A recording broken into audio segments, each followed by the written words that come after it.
So in this lecture first आपण बघणार आहे मॅग्नेटिक मोमेंट. काय बघणार आहे?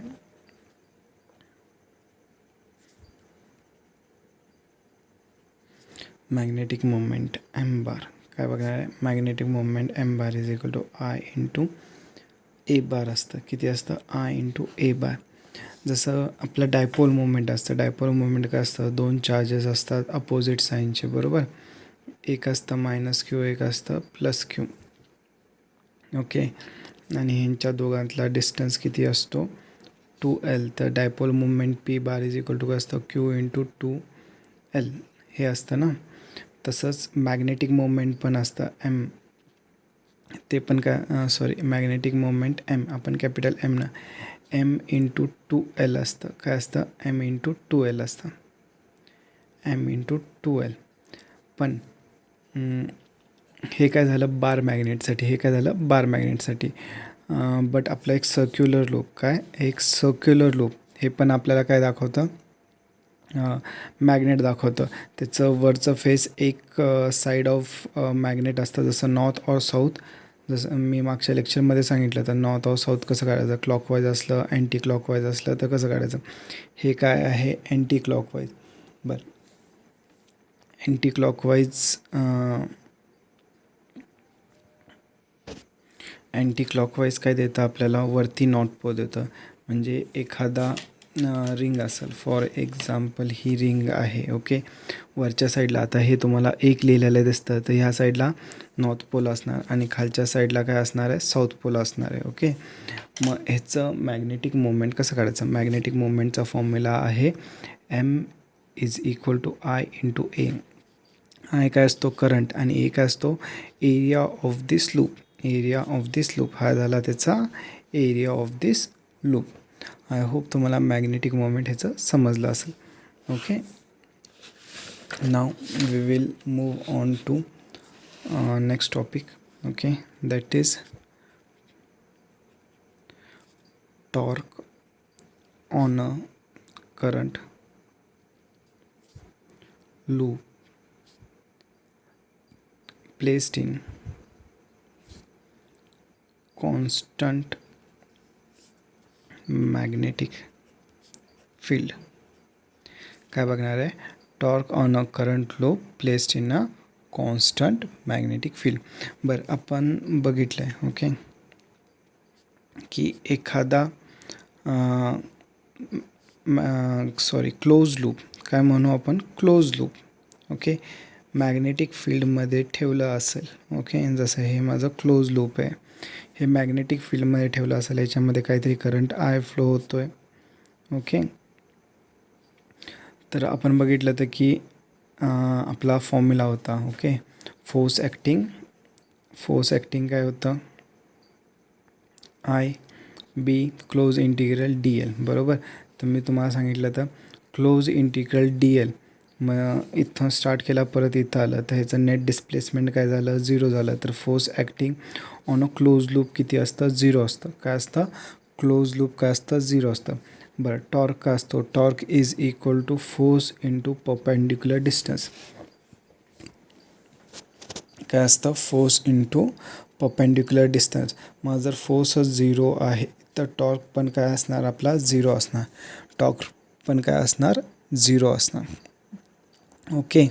बट ह्याच्यासाठी अजून एक कंडिशन आहे. काय आहे? अजून एक कंडिशन आहे.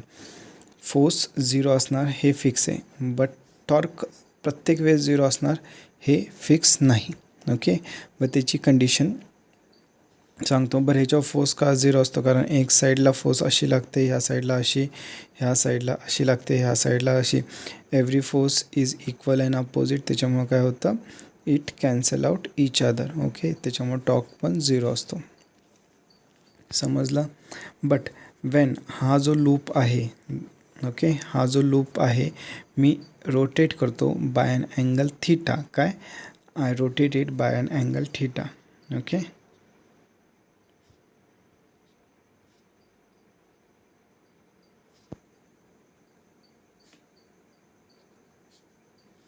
Bye an angle theta. Okay. For example तुम्हाला दाखवतो मी काय करायचं आपण. बरं, तुमच्या टेक्स्टबुकमध्ये ना थोडंसं वेगळं दिलेलं आहे, ते तुम्ही थोडंसं बघून घ्या. ॲक्च्युली मी तुम्हाला फक्त कन्सेप्ट नीट सांगतो, याच्यात नेमकं काय होतं आहे. तुम्ही टेक्स्टबुकचं थोडंसं बघून घ्या. नाही समजलं तर मला कोणीतरी मेसेज करा, मी परत तुमच्या टेक्स्टबुकच्या पद्धतीने शिकवतो. ओके, खरं हे बेटर वे आहे फॉर अंडरस्टँडिंग. बरं, हे जे रेड डॉटेड लाईन आहे ना, ही आपली काय सांगतं आपल्याला, हे मॅग्नेटिक फील्ड सांगतं. काय सांगतं हे आपल्याला? मॅग्नेटिक फील्ड सांगतं. ओके, आणि सपोज इमॅजिन लूप अशी ठेवली. ओके, सगळीकडे अशी मॅग्नेटिक फील्ड आहे, सगळीकडे अशी मॅग्नेटिक फील्ड आहे, आणि मी थोडीशी अशी, सपोज हे मॅग्नेटिक फील्ड आहे आणि मी माझी लूप अशी अशी क्रॉसमध्ये ठेवली. कशी? अशी क्रॉसमध्ये ठेवली. ओके, हे पेपर रिप्रेझेंट करतं मॅग्नेटिक फील्ड आणि माझी लूप क्रॉसमध्ये ठेवलेली आहे. असं खूप ह्याच्यामध्ये म्हणजे 3Dमध्ये आहे मॅग्नेटिक फील्ड, हे असा विचार करा. ओके, तर ह्या लूप जो आहे ह्याच्या प्रत्येक बाजूवर काय होतं आहे, आपल्याला मॅग्नेटिक फील्ड आहे. काय आहे? मॅग्नेटिक फील्ड आहे. तर आणि ह्याच्यामध्ये काय होतं आहे? करंट फ्लो होतो आहे. काय होतो आहे? आपला करंट फ्लो होतो आहे. ओके, ही जी लेंथ आहे ती ए घ्या, आणि ही जी लेंथ आहे ही टोटल लेंथ. ओके, ही टोटल लेंथ किती आहे? बी आहे. ही टोटल लेंथ किती आहे? ए आहे. ओके, आय होप हे तुम्हाला समजलं असेल. बरं, आणि हे काय होतं? एका परपेंडिक्युलर काहीतरी अँगल थीटानं, काय एक angle theta with the magnetic field, आपण काय केलं आहे? ह्याला ट्विस्ट केलेलं आहे. ह्याला काय केलं आहे? ट्विस्ट केलं आहे विथ द मॅग्नेटिक फील्ड. बरं, ह्याच्यावर इकडं खालती एक फोर्स लागणार, इथं एक वरती फोर्स लागणार. इथला हा जो फोर्स आहे तो कॅन्सल आउट करणार ह्या फोर्सला. ओके, हे समजलं. इथला खालती एक फोर्स लागणार आणि इथं वरती एक फोर्स लागणार. खालचा फोर्स कॅन्सल आउट करणार वरचा. बरं, ह्या साईडवर एक फोर्स लागणार. ओके, आणि ह्या साईडवर एक असा फोर्स लागणार. ओके, ह्या साईडवरचा फोर्स किती असणार? F is equal to I B A, आणि ह्या साईडचा फोर्स पण काय असणार? F is equal to B A हा फोर्स असणार. ओके, काय असतो? आय बी एल, एल म्हणजे लेंथ, लेंथ किती झालं? ए, लेंथ किती झालं? A. I B A, I काय? करंट, बी काय? Magnetic field. ही जी रेड काय दाखवते आपल्याला? Magnetic field. बरं, ह्या केसमध्ये पण काय असतं? आपला नेट फोर्स काय असतो? 0 असतो. नेट फोर्स काय असतो? 0 असतो. बट नेट टॉर्क हा 0 नसतो. नेट टॉर्क हा 0 नसतो. का? कारण हे जे लाईन ऑफ ॲक्शन आहे ह्या दोन फोर्सचं काय आहे? 0 आहे. बरं, आता सपोज हा पेन आहे, मी काय करतो? ह्या पेनला एक ह्या बाजून वळतो आहे, एक ह्या बाजून वळतो आहे, तर लाईन ऑफ ॲक्शन ह्यामध्ये काय असते? सेम असते. म्हणून सेम फोर्स असेल, इथनं 10 न्यूटन्स लावतो आहे, इकडनं 10 न्यूटन्स लावतो आहे, ह्या बाजूनं काय करतो? 10 न्यूटन्स ह्या बाजूला लावतो आहे. तर हे काय होतं? सेम फोर्स आहे आणि लाईन ऑफ ॲक्शन सेम आहे. ओके, तर त्याच्यामुळं काय होतं की हा स्टेशनरी आहे ना. बट जर असा क्रॉसमध्ये असला, मी फोर्स 10 न्यूटन ह्या बाजूला लावतो आणि ह्या बॉटननं ह्या बाजूला लावतो, इकडल्या ह्या बाजूला लावतो, मग ह्या केसमध्ये लाईन ऑफ ॲक्शन वेगवेगळी होते. इकडची ह्या बाजूला जातं आणि इकडचं ह्या बाजूला जातं.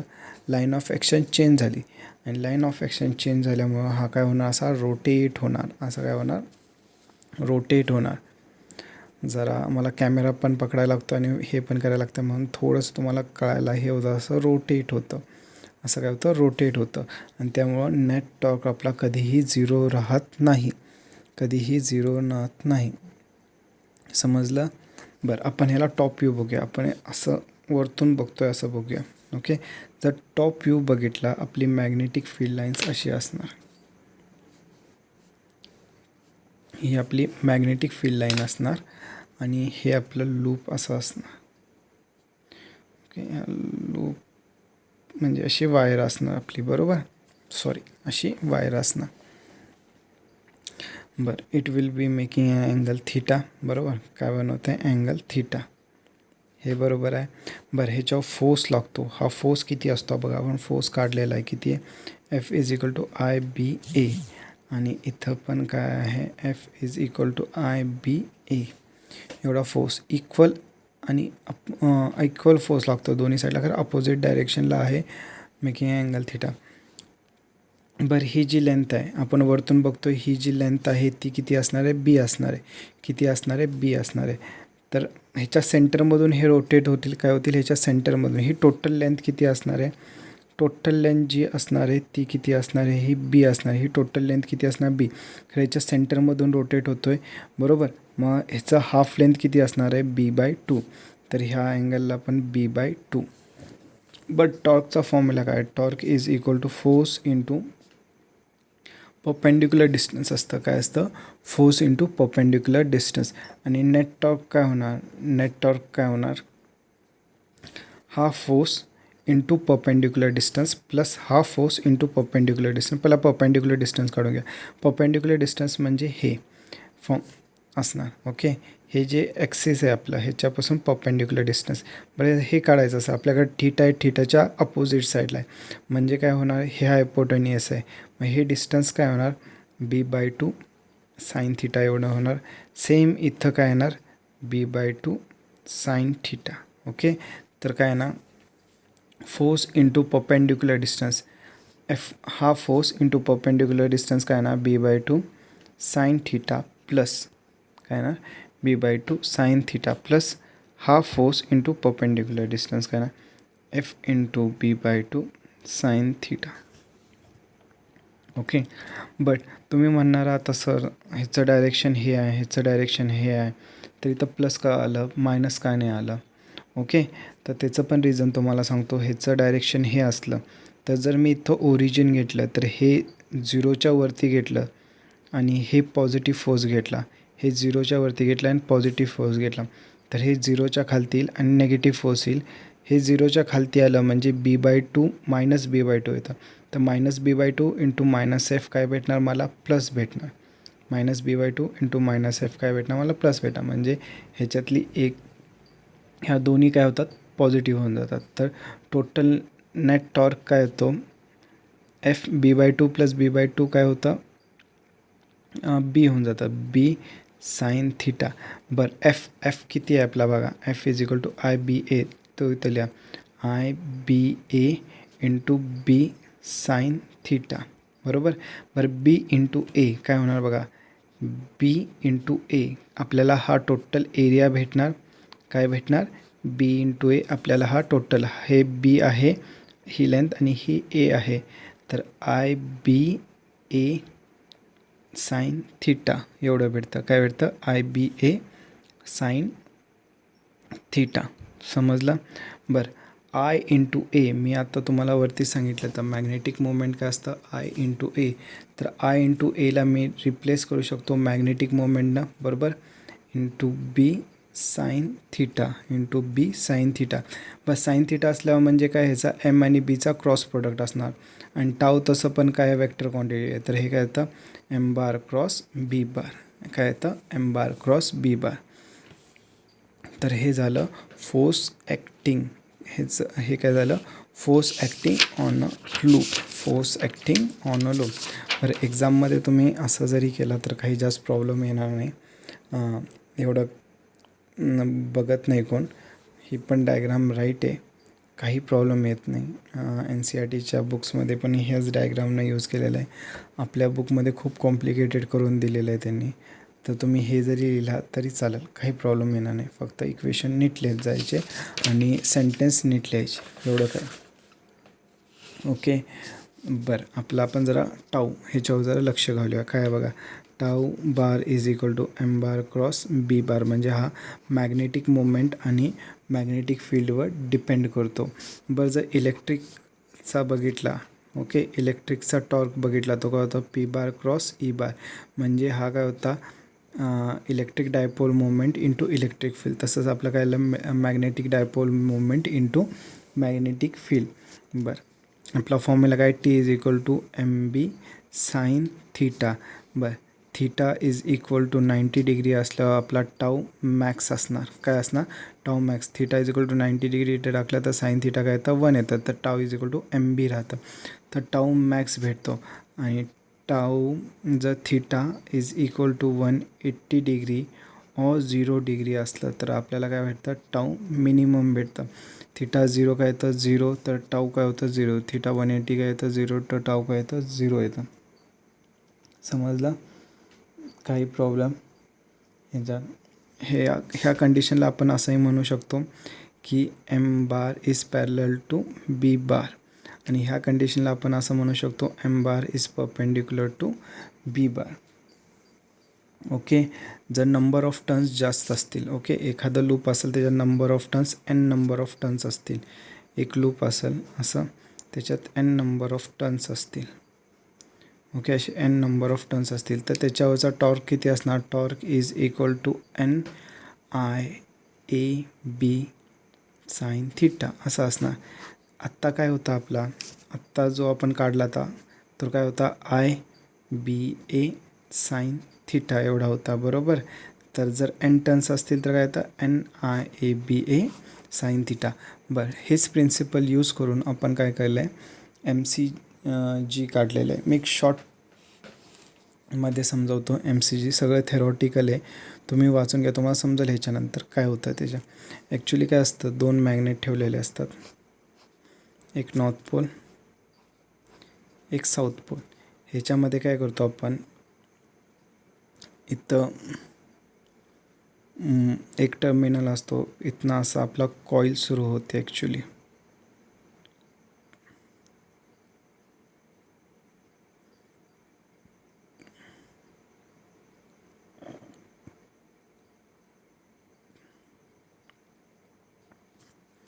अशी कॉईल असते, ओके, आणि ही एका स्प्रिंगला लटकवलेली असते, ओके. इथं सप्लाईज असतात आपले, आणि एका वायरला जोडलेली असते, आणि वायरवर असा मिरर असतो. काय असतं? मिरर असतं. बरं, ही 90 डिग्रीला असते मॅग्नेटिक फील्ड, आणि हे म्हणजे आपलं मॅग्नेटिक मोमेंट, आणि बी काय असतं? 90 डिग्री. आपल्याला मॅक्झिमम टॉर्क क्रिएट करायचा असतो. काय करायचं असतं? मॅक्झिमम टॉर्क क्रिएट करायचा असतो. जेव्हा आता ह्याच्यामध्ये काय करंट फ्लो होत नाही आहे, काय होतं आहे? करंट फ्लो होत नाही. काय आहे? ओपन आहे. काय आहे? ओपन आहे. त्याच्यामध्ये काय करंट फ्लो होत नाही. मग मॅग्नेटिक फील्ड ह्याच्यावर लागणारच नाही, कारण चार्जेस फ्लो होत नाही. मूविंग स्टेशनरी चार्जेसवर मॅग्नेटिक फील्ड काहीच इफेक्ट करत नाही. जोपर्यंत मूविंग चार्जेस येत नाही तोपर्यंत आपल्याला काय होतं आहे, ह्याच्यावर काहीच हे होणार नाही. जेव्हा मी ह्याला क्लोज करतो, काय करतो? क्लोज करतो, तेव्हा ह्याच्यातनं करंट फ्लो होणार, बरोबर. काय होणार? करंट फ्लो होणार. मग करंट फ्लो व्हायला लागल्यावर आपल्याला ह्याच्यावर टॉर्क काय भेटणार? मॅक्झिमम. मग काय होणार आपला, की ही जी ही जी कॉईल आहे आतली, ती काय होते? अशी रोटेट व्हायला लागते, अशी असणार ती, अशी ट्विस्ट व्हायला लागणार, अशी ट्विस्ट व्हायला लागणार. तर सेम हा मिरर पण आपल्याला ट्विस्ट व्हायला लागतो. और इथं एक आपण नीडल लावलेली असते. जनरली आता आपण गॅल्व्हॅनोमीटर्स त्यांनी बघतो, त्याच्यामध्ये काय असतं? नीडल लावलेली असते, आणि ती काय होते? अशी ट्विस्ट व्हायला लागते. काय होते? ट्विस्ट व्हायला लागते. बरं, जसं जसं हे ट्विस्ट व्हायला लागेल तसं तसं इथली जी स्प्रिंग आहे ती पण ट्विस्ट व्हायला लागणार. काय होणार? ट्विस्ट व्हायला लागणार. मग इथं जेवढा टॉर्क क्रिएट होतो तेवढाच टॉर्क काय होतो? स्टोअर राहतो ह्या स्प्रिंगमध्ये ॲज अ पोटेन्शियल एनर्जी. काय? As a potential energy. जेव्हा मी करंट बंद करतो, काय? जेव्हा मी करंट बंद करतो तर ही स्प्रिंग काय होते? आता ह्याच्यातला काय झाला? टॉर्क जो फोर्स होता ॲक्टिंग तो काय झाला? 0 झाला. मग इथलं जे टॉर्क आहे ते ॲक्ट होतं, आणि ह्या कॉईलला परत आहे त्या जागी घेऊन येतं. काय होतं आहे? परत आहे त्या जागी घेऊन येतं. हे सिम्पल वर्किंग प्रोसिजर आहे एम सी जीचं, that is moving coil galvanometer. That is moving coil galvanometer. परत एकदा सांगतो बघा. आपल्याला अशी एक कॉईल असते, ती नॉर्थ साऊथ डायरेक्शन म्हणजे एका मॅग्नेटिक फील्डमध्ये ठेवलेली असते. जेव्हा मॅग्नेटिक करंट फ्लो होत नसतो, स्टार्टिंगला काय करंट फ्लो होत नसतो, आणि ठेवलेली कशी असते? परपेंडिक्युलर. कशी ठेवलेली असते? Perpendicular to field. कारण आपल्याला मॅक्झिमम टॉर्क हवा असतो. कसं काय हवं असतं? Maximum torque. इथं एक मिरर और निडल लावलेली असते. काय? मिरर और निडल लावलेलं असतं. बरं, जेव्हा करंट फ्लो व्हायला जेव्हा नो करंट असतो तेव्हा तुम्हाला माहिती आहे की ह्याच्यामध्ये काय असतील? कॉईलमध्ये स्टेशनरी चार्जेस असतील. हे स्टेशनरी चार्जेसवर मॅग्नेटिक फील्ड काही इफेक्ट करत नाही. बट जेव्हा आपण करंट फ्लो करतो, काय करतो? करंट फ्लो होतो, चार्जेस मूव्ह व्हायला लागतात. आतापर्यंत आपण बघितलं की चार्जेस काय होतात? मूव्ह होतात. Due to this movement of charges, काय? Due to this movement of charges torque is acted. आत्ता आपण बघितलं ना टॉर्क, कॉईलवर टॉर्क कसा ॲक्ट होतो. तो टॉर्क ॲक्ट होतो, त्या टॉर्कमुळं ही जी स्प्रिंग आहे ही ट्विस्ट होते. इथली जी स्प्रिंग आहे ती काय होणार, अशी ट्विस्ट होणार, अशी काय होणार, ट्विस्ट होणार. ट्विस्ट झाल्यामुळे ह्याच्यात रिस्टोरिंग टॉर्क डेव्हलप होतो. काय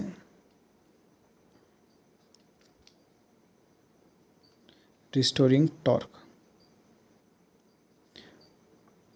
डेव्हलप होतं. आता हा जो रिस्टोरिंग टॉर्क आहे, जेव्हा करंट परत बंद होतो, हा जो रिस्टोरिंग टॉर्क आहे तो काय करतो, ह्या कॉईलला आहे त्या ओरिजिनल पोझिशनला आणून ठेवतो. एवढंच आहे मूव्हिंग कॉईल गॅल्व्हनोमीटरचं प्रिन्सिपल. आय होप हे तुम्हाला समजलं असेल. नसं समजलं परत मेसेज करा, मी परत पुढच्या व्हिडिओमध्ये बघू काय करता येतं याचं. ओके, सो ह्या लेसनचे मेन पॉईंट्स मी घेतलेले आहेत. सम्स ते तुम्ही जास्तीत जास्त सॉल्व करा. कन्सेप्ट आय गेस तुम्हाला समजले असतील. Okay, so thank you, bye.